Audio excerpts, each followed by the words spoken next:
Hi, I'm Kiran Trace. Happy New Year. Glad to have you with us. Today we're going to look at the process of embodiment. It's quite a catchphrase, embodiment. We all throw it around, but what is it? For us, it's a whole class in which we discover all kinds of beautiful things about ourselves. And this week, Leela, Cami, and myself want to share with you some of our insights in our own journey of embodiment. So grab a glass of something sparkly and lovely, take a deep seat in yourself, and enjoy the ride. Hi, I'm Kiran Trace. Welcome to Humans Decoded, a story of hobbits, fairies, elves, dwarfs, gnomes, and humans.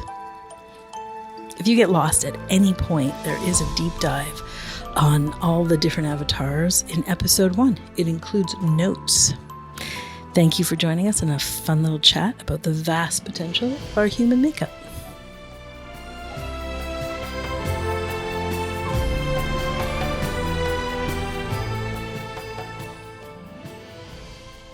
Hello, Leela. Hi, Kiran. Hi, Cam.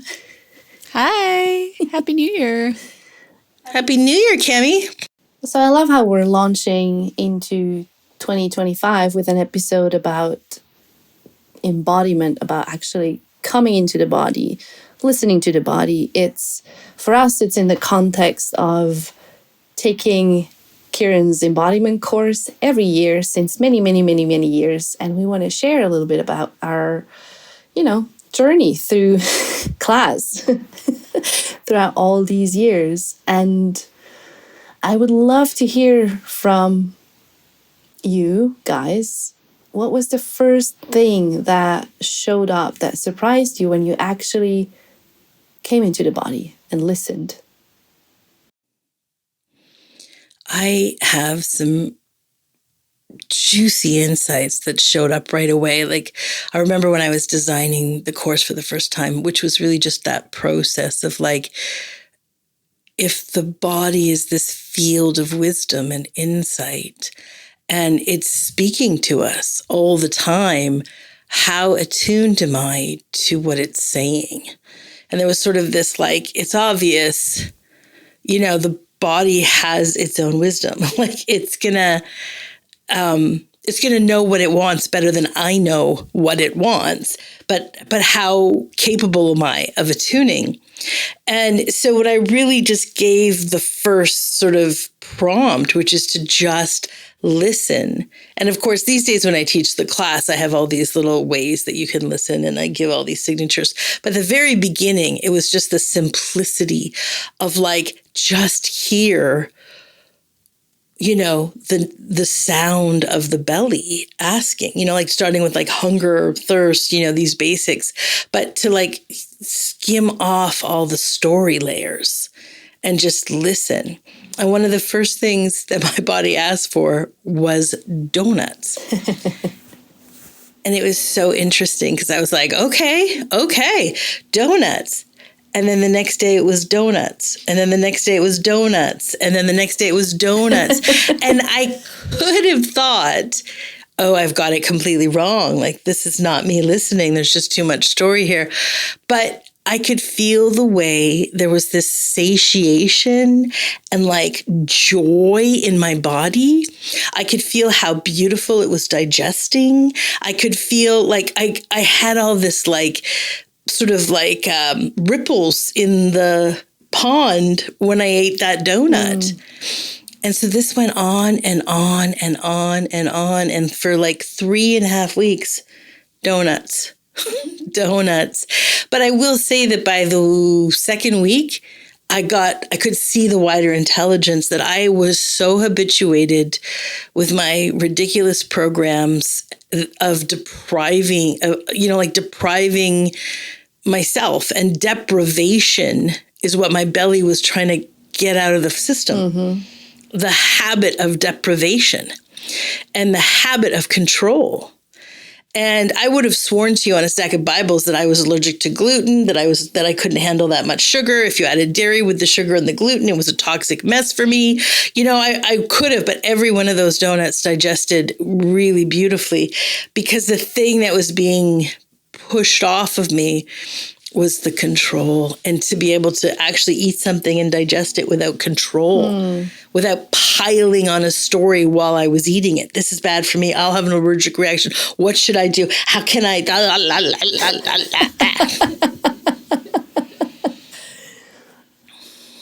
And what a liberation. It took that long. It took a good 3 weeks of nothing but donuts to like skim off and get the insight and skim off the control and stories. Like, anyway, it was fabulous. And then I knew, I was like, oh shit, this is good. This stuff's good. You're onto something good. Yeah, and it sounds like this is easy to like hear the donut call from your belly. It sounds like, oh yeah, and then it's 3 weeks and it's done or something like that. But let me tell you, decoders, no. It takes a shit ton of awareness to, go through all that, what Kiran is describing within just 3 weeks. Like, it's a lot.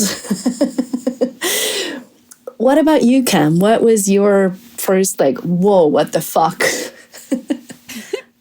I love the contrast, and you're exactly right. For some people, it comes easily.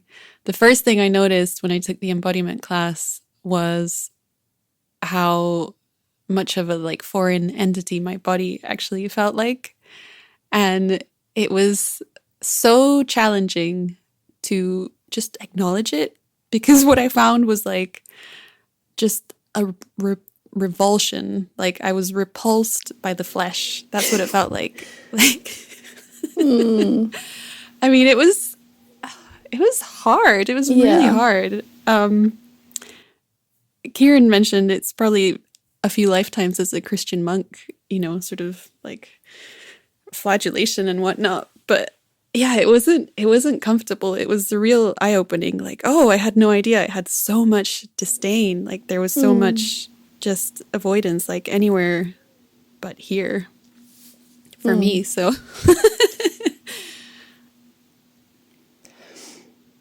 I don't know if it was the first round of this class that I had this very similar to Kiran's experience of like, all I wanted was Zopf, which is a Swiss type of white bread that I would never ever eat. Like, I had lots of rules around eating. Like, it needs to be, I don't know, wholesome. It needs to be organic. It needs to be this. It needs to be that, blah, blah, blah. All my years of a yogi. And then all my belly wanted was this type of white bread. And I ate it. And I think it wasn't just 3 weeks. It was longer than that. And I remember at the time, it felt like, oh shit, I guess this is all I'm going to eat now forever. Like, this is, this is it. And gosh, the courage it took to stay in and not cut that movement off, and not be like, okay, that's enough now. Let's kind of get back to the safe shores of my known habits of eating. But stay in with the white bread and just wait. Or not, it's not even a waiting, just see what happens. And then eventually to discover there is a point where it's done. And it's not within a time frame that I would approve of. And I cannot know what the time frame would be. Like, Jesus Christ. Yeah, it felt like such a risk. It felt like life or death.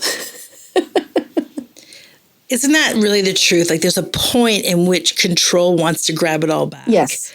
Right? It's like, okay, I can, like in this instance, sign up for this course and take it so far, but I'm not going to take it all the way.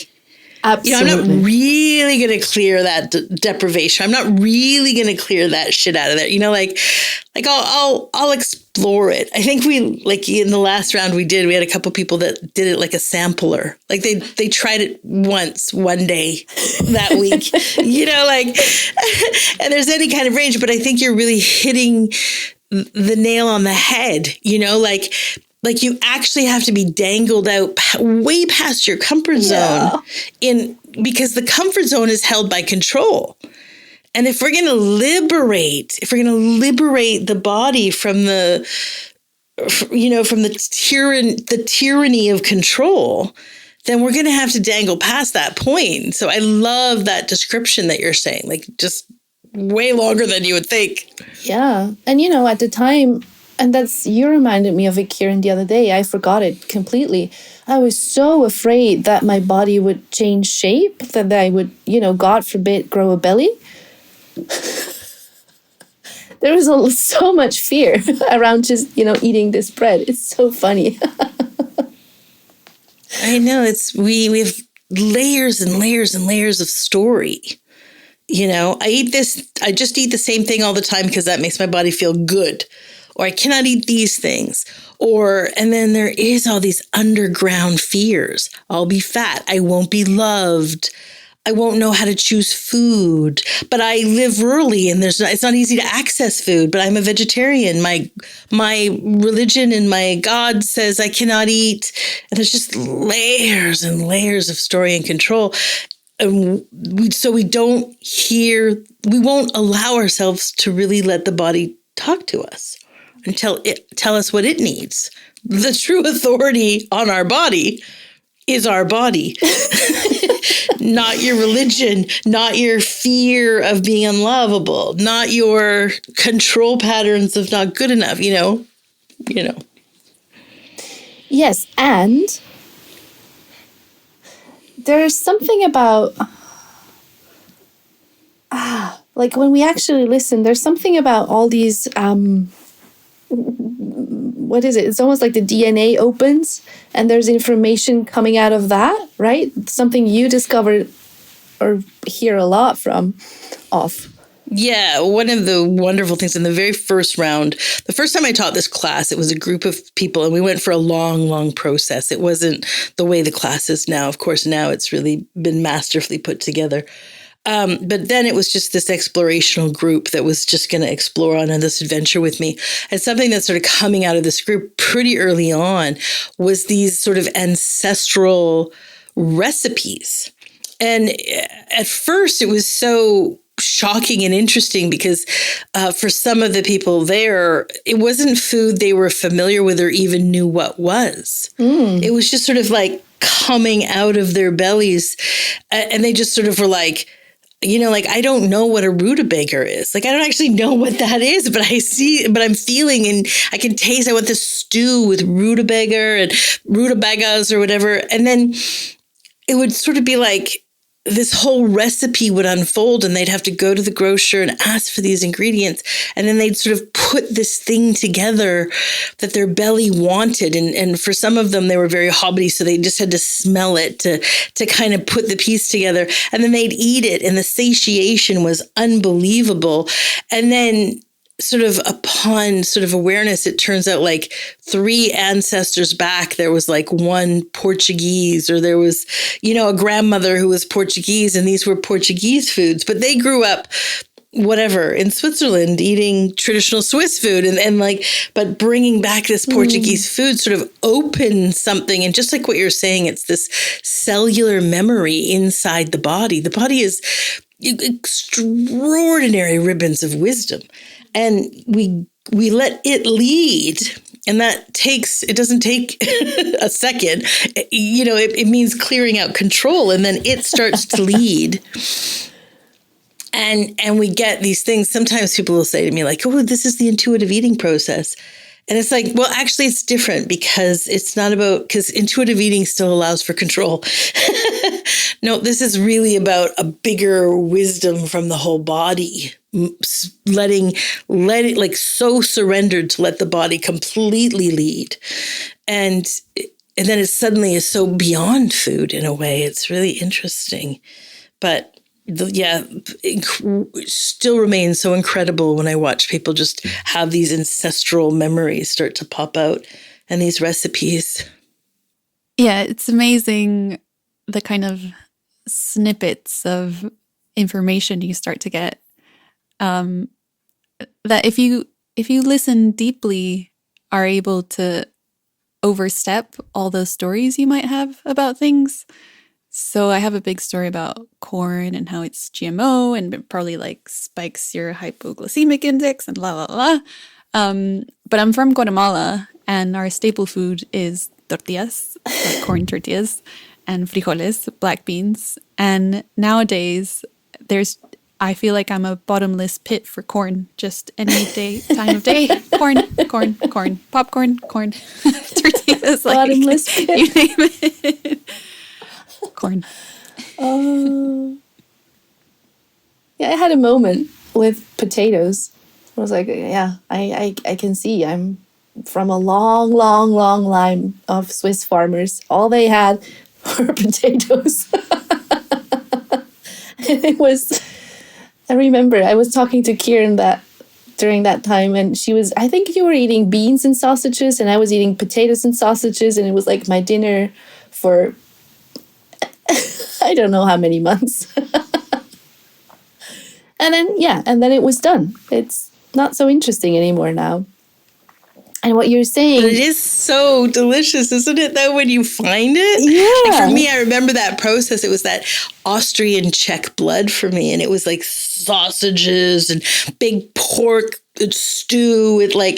And that's what I was eating, with beans. And it was it really was hitting this ancestral, ancient ache almost that I had no idea existed. Right. And I gotta say, for 2 years, that was my main staple of just filling back up on those massive slices of pork and sausage. I mean, I don't get very far away from it these days anyways, but just... Yeah, I remember you saying something to me like, Kiran, like, I don't know, pork being so essential. And at the time I thought, ew, I don't like pork. I mean, look at me now. Who am I without ham and bacon and, nothing. I'm nothing. And it's so funny. It's like, just recently I discovered, I think maybe it was this summer, I saw how there's a huge story similar to what Cami was saying about corn and GMO and stuff. A huge story for me coming to the US about how US food is basically poison. Like, this isn't edible. So coming here was always sort of with the story of my belly is going to be broken, i.e. I'm going to have trouble digesting and my belly's not going to feel well. And I saw it was like, oh shit, that's not true. It's just a story. And then without the story, my belly's completely fine. There's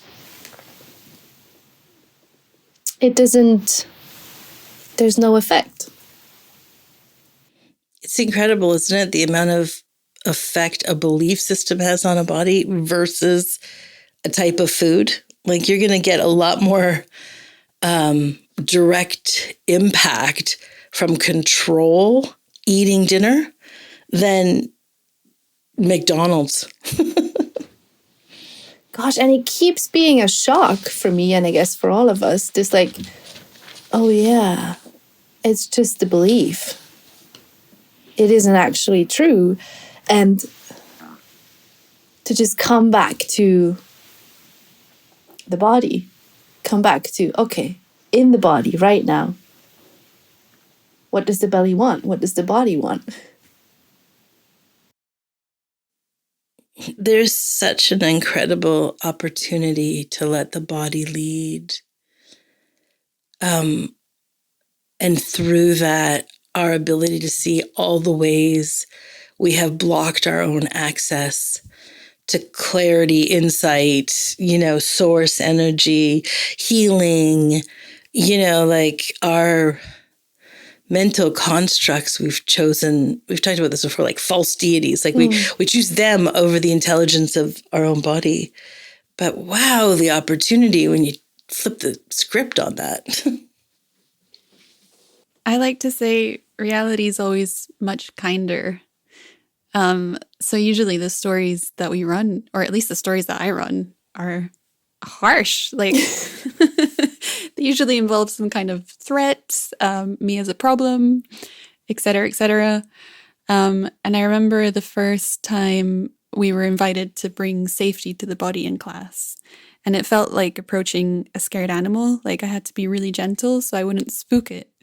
But then gradually, when you finally land safety in the body, oh my goodness. Like, yeah, to just feel the inherent safety that's here, that's like already in your body, and to be able to connect with that instead of whatever kind of mind track you've got running is like, it's completely life-changing. I mean, like, to be a human on this earth and feel safety in the body, like, what a blessing.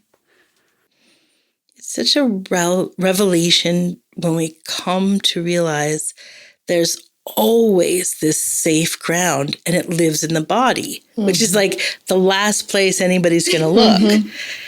Right? We look to our partners, right? We look to our lovers or our husbands. We look to our children. We look to our bank accounts. We're going to look to our parents. We're going to look to our stuffed animals, our cozy, our car keys, our whatever, right? Like anywhere but this incredible like pump, pump, pump, pump in your heart, you know, pump, pump, pump, pump. It's like, no, Kiran, I've been there. It's painful. It's horrible. I visited the body. It's awful. But actually, it's this unbelievable safe ground. And it is. It's a real game changer when we start to find that and then see that it's been here the whole time, and to see that the only place we need to recover home to is the very place we're standing. It's the very, you know, like human suit we're wearing is actually this safe, grounded, and centered place. It's always a real revolution inside of us when home is found to be you. Oh, yum. And it's not home is found to be you and then you're done, finito, got it, in my pocket, you know, check. I mean, to me, it feels moving on to the next non-dual teaching. Yeah, I know. Back to the marketplace. Got it. Back to the marketplace. No, it's very much this continuous landing in home, and a constant like, oh yeah, right back here. It's in the body, and that constant reminder. And again, it sounds so easy peasy, like, of course, yes, girls, you're right. Just land in the body, easy. But like Kiran said, for many, many, many people to come into the body is first, and as Cami shared, is first of all just seeing or sensing lots of uncomfortable stuff. I will. There's a weekend class in which this is a primary focus, and I give a very, very precise map on, you know, how to walk there and how to find it. And I cannot tell you how many people, and certainly the first years, just skip past, like they literally skip it. Like they hear it coming almost, and they like zoom out. Like, I can't remember what this week was about. I can't remember the assignment. And literally, you get an email every day. It's like, didn't get it, never saw it, not here, no way. And it's like, that's completely skipped in the first year, completely skipped in the second year. We were recently at dinner with a third year student. I was like, have you ever done that practice? And he was like, no. What are you even talking about? But then I'll know when someone did that practice, because it's like they just keep doing, like, it's like so incredible. It's so ever deepening. Like it doesn't just, it's like one day I opened the door and found this ground and centered and home. But then the next day I opened the door and found more riches there. And then the third day, more riches there. And then that's, you know, like usually I'm going to say that's usually around year 3 of taking the class, but it could be 4 or 5. But then it's like, they just keep re-entering that doorway because there's even more to find. And I'll find like 3 months later, people are still just doing that same practice, that week's practice again and again, because it's it's a whole world in itself. Many of the week's practices are a whole world in themselves in that class. But that one particularly is like a hot coal that no one wants to get near. And it takes the third year before you get there. I mean, it is confronting class. It is, you want to know why you don't have God. You want to know why you don't have abundance. You want to know why you don't have clarity. You want to know why you don't have total, like, simple, harmonious boundaries with your close ones. Take the body class. Be warned. It works. Boom, boom, boom, boom. You're so confronted with all of your tactics to avoid life. Like, surrender, let the body lead. Like, that's the very first prompt. And that's like, takes people out right there. No. I just wanted abundance in God, Kiran. I didn't want to actually let go of control. No. I'm pretty sure I'm fine. The problem is the world around me. The problem has always been my husband and my sister-in-law.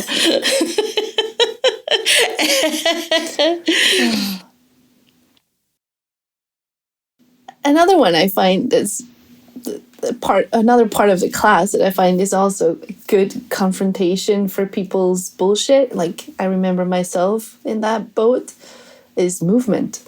Like, in 1 week, there's an invitation to listen to the body and let the body decide when and how to move. That's the prompt, right?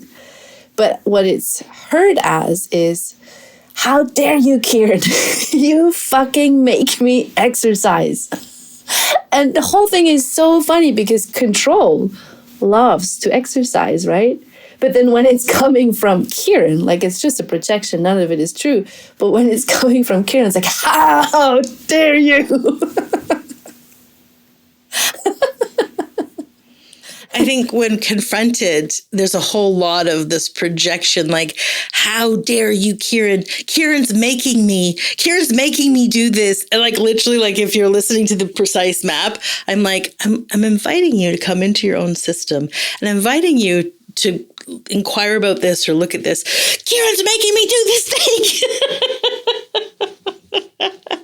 It's no such thing at all, I assure you, but the resistance pattern that lures up, like, I will not leave this body, I will control everything. It's running me to shit, but it's a shit I know.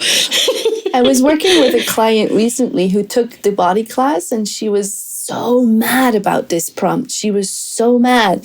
And then we saw that in part she was so mad because to her, exercise would only be, I don't know what, like treadmill or running or anything, but just walking or biking or moving, I don't know, maybe cleaning the house or so, it doesn't count as exercise.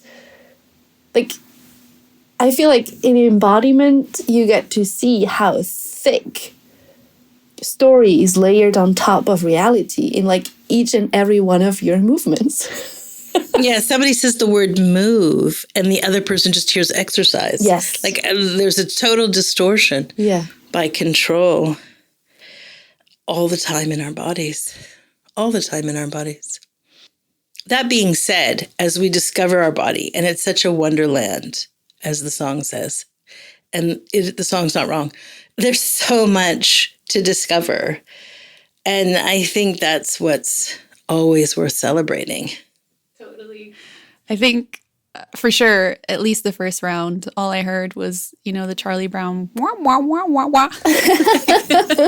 I was 1000% checked out. I think I had to do the class straight again just to even, like, stay in. Like, it felt like I was cleaning with my fingernails to just, like, stay in. But then you do stay in if you want, if you have the courage, if that's the invitation. And then it's literally like treasure. I mean, Wonderland, it's like an adventure map of treasure. I don't know, it's so potent. And I have this one memory of being in the theater watching this play, and about 3/4 of the way through, I was like, I just want to go home. And that in itself was like a thing to be able to hear myself in this like, setup where you should leave at the end. But it was like, no, I just want to go home. And then I went home, took a roast chicken out of the fridge, and then just ate to my heart's content. Like for some reason, this chicken was calling me. And I heeded the call, and then I had my first bellygasm. Like that's a term we use when food just hits you like a kiss on the forehead. Like it's just somehow, it's like a meeting of souls between you and the food. Like it's so epic. And I don't know, that's the treasure that's hidden, that's what you get to discover. I love those bellygasms. They're deeply satiating on a kind of a note that is like never been touched before. Mm-hmm. And then the satiation lasts so long.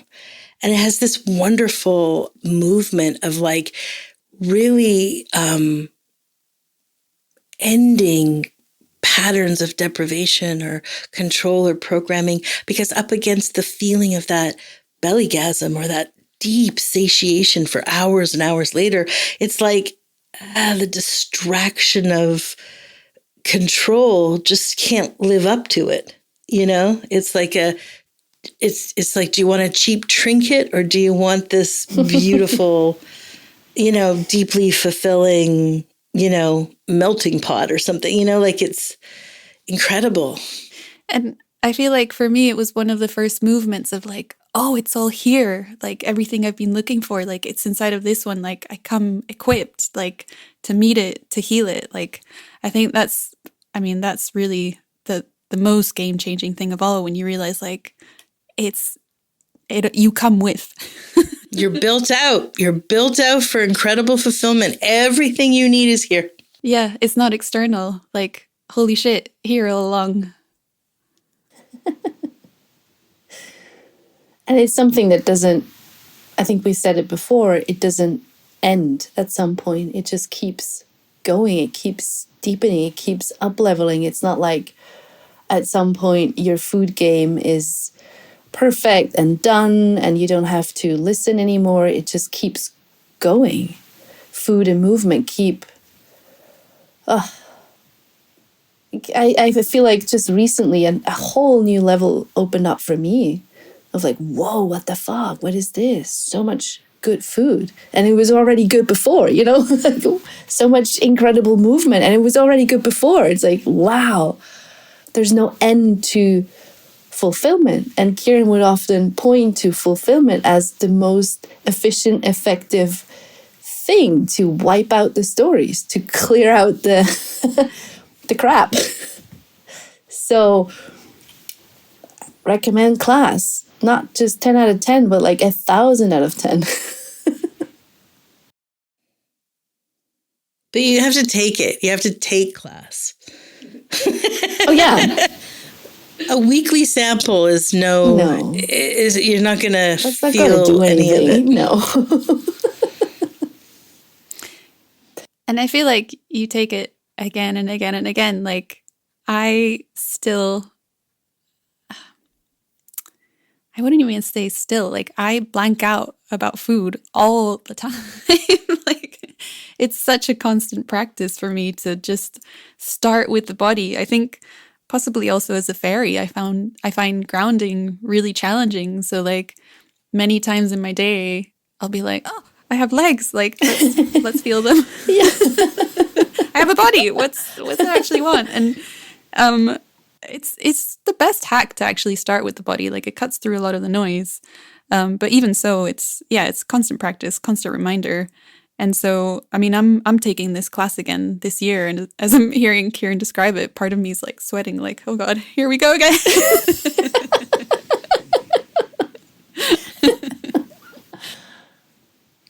It's like a good wine. It's like, unless you've savored it for a while, you don't know how delicious it is.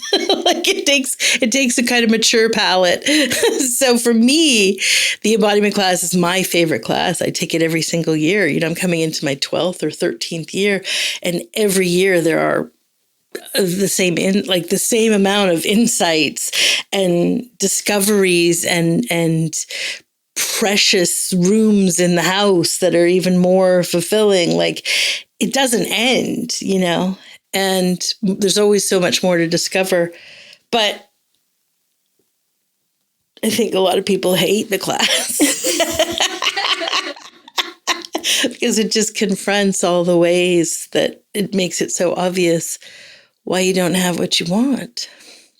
I love it so much. And now I cannot wait to like go back, do it again and see what's there, you know, what comes up this year. So there's something beautiful, isn't it, about we start the new year with the body, you know, and really the body is loud. Hunger can be loud, and full can be loud, and restlessness can be loud, and terror and not safe can be really loud. And to be able to begin a whole year reminding ourselves to surrender, you know, like lay down the fight and let that beautiful intelligence lead instead of you, is a great way to frame the new year. Let's let the moment lead. Let's let source lead. Let's let your body lead, which is the moment and source, but very intimately close to you. Not that the moment or source is very far from you, but it's such a beautiful ground to practice with. Actually taking this class over and over and over again and landing in the safety of just here now in the body sets ground for the topic, for our next week's topic. Like, what if nothing is a problem? Yeah. Let's hit 2025 with all the big ones. Your body is incredibly safe. Everything you need is here. You're built out for it. And what if nothing's a problem? I love leading like that. Great. P.S. If you're going to join us for class, you can just click the link below or head to the website, kirantrace.com/embodiment. But we'll see you here next week because maybe there's no problems. See you then. Bye. Bye, decoders. Thank you for listening. We obviously love hearing what you think. Your feedback helps us make a better show for you to listen to. So feel free to comment, and you can do it at Facebook, which is the Humans Decoded podcast. And if you're not on social, you can always email any questions to us at outreach@kirantrace.com. And thanks for listening. We love you.